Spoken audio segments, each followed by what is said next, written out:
Praise the Lord. God bless you. This is Brother Michael A.C. Johnson Jr. again.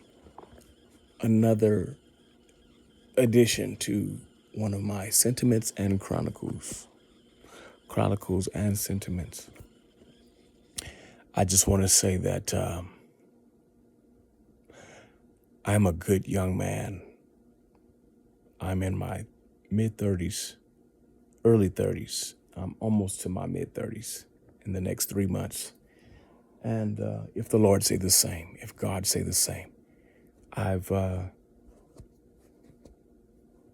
always loved the feeling of love. I've always loved giving love. I've always been kind. The kindness that God has given me goes all the way back to my elementary days of being in school. And so I've always shown love and always been nice, kind, and sweet. Sweet as far as affectionate, as far as love or kindness, not sweet in another kind of way. No offense. So anyway, I've dated when I was a teenager. I'm trying to remember the exact age. I know like when I was 10 years old, about 10 years old, we were at a family event and there was a young lady there, light skin, red bone complexion, and just beautiful. And I was like, wow, ooh, she's beautiful. Like, I like her. Like Michael Jackson has a song says, "The girl is mine." I was feeling her like she is mine. She's older than me, but I like her. Then later on, I went to church one day and I'm just going to use the initials. Her name is KJ.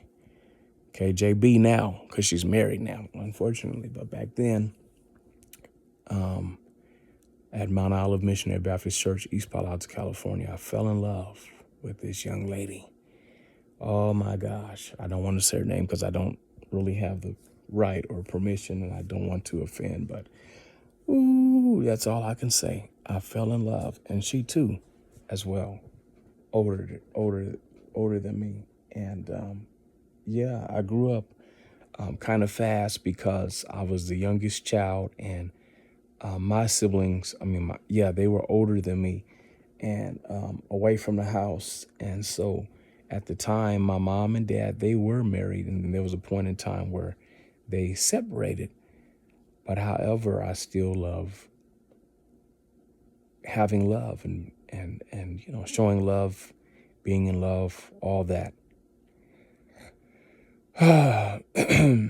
One of the first girlfriends I had, I believe, was Charlotte, or no, it was Akila. Akila. She was one of my first girlfriends. Aside from those other two young ladies that I named, they were kind of like crushes of mine. I love me some Akila. Akila is a beautiful, thin, beautiful, caramel-looking young lady. And so, anyway, God bless her.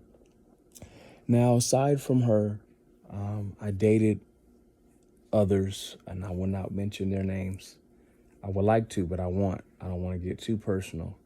But I've dated quite a few young ladies, and aside from Akila, because Akila we were pretty good. We just weren't together too long. But aside from her, which, to be honest, I loved all of the young ladies I've dated. I love them all, genuinely. It's just like one of my godbrothers. He loves shoes, and he got tons of Jordans. So, anyways, I love shoes too. I love Jordans too, and I love God's creation as far as the beauty of a woman and the making of a woman. So I just want to say that And after 5 minutes of finally going into what I'm trying to express, finally trying to say, I've been through a lot. I've dated. I've had many crushes. I've talked to several young ladies, and I'm not saying this to use this against me. I'm just very passionate and transparent, but I don't tell all my business, and I won't tell all my business. I'm just Brother Michael, down to earth. I've dated quite a few young ladies, and they got over on me, because they were not really genuine. They didn't show the same consistency as far as genuineness, kindness, love. I was given those words and I was given the presence.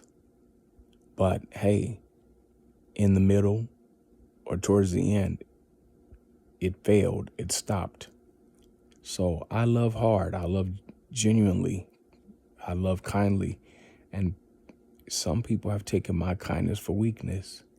And not only that, yes, a man is to provide, and I don't mind providing, especially when I become a husband.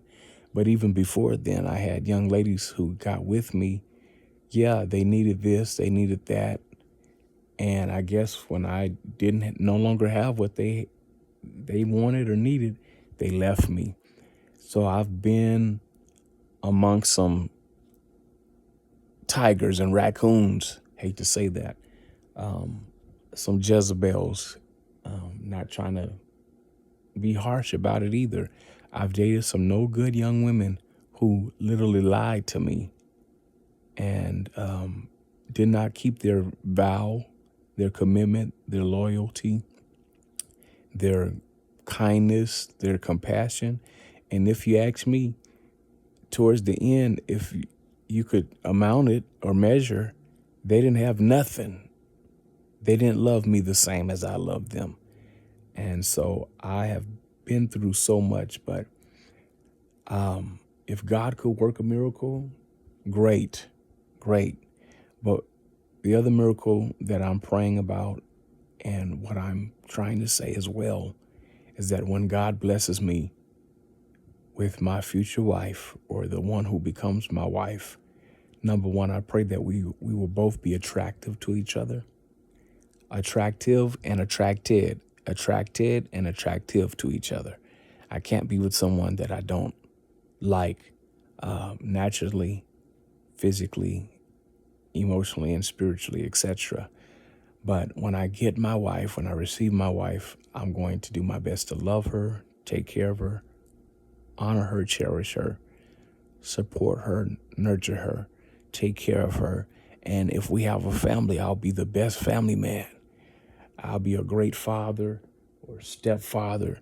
I'll be a blessing and a good man in her family, and hopefully she'll be a good woman in my family, and so that we can bring families together and so that we can stay together, because it's all about love. Love, joy, and happiness, because God created that. God created from the beginning a covenant between a man and woman as far as marriage. And that's what I believe. And that's what I thank God for. And that's what I am looking forward to one of these days. So again, I do pray that one of these days I can have true found, real love. I pray that it'll be consistent. I pray that I won't be embarking upon no more opportunists, people that don't mean me no good. All they want is money, but don't know how to give back.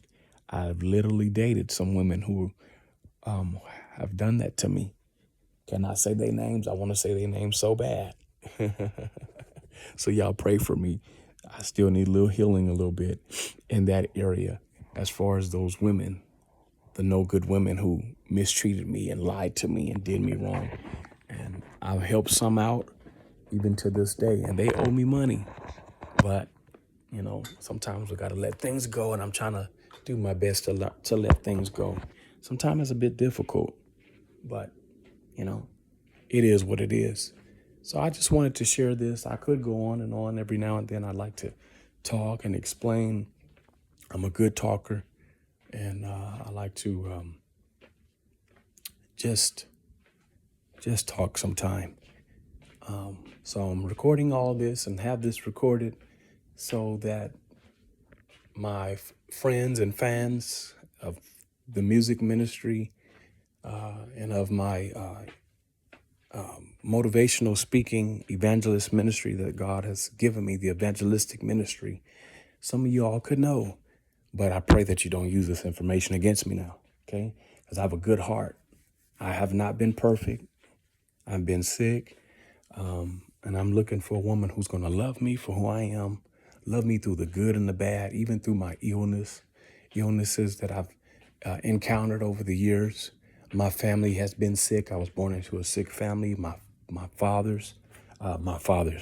and father, they have been sick. And so I just pray that one of these days I can find a young lady who truly cares for me and love me, because I would love her too, even through sickness, health, for rich, poor, all that good stuff, like the marriage vows, all those words that are in the vows of marriage. I would do my best as the husband and as the man, upholding everything that God would want me to uphold. My God, this is getting real here. Okay, well, I've probably said enough, so I'll let you guys go. Be blessed. Keep me in your prayers and pray for me that one of these days that I'll find that attractive, beautiful woman, and that attractive, beautiful woman can lay eyes on me, and we get together and we get married and we enjoy each other and live for God, live for each other, and do our best to take care of each other in our household and be successful and wealthy too. That's my prayer. God bless you. I got to go. I'm going to let you go. Talk to you later. Bye-bye.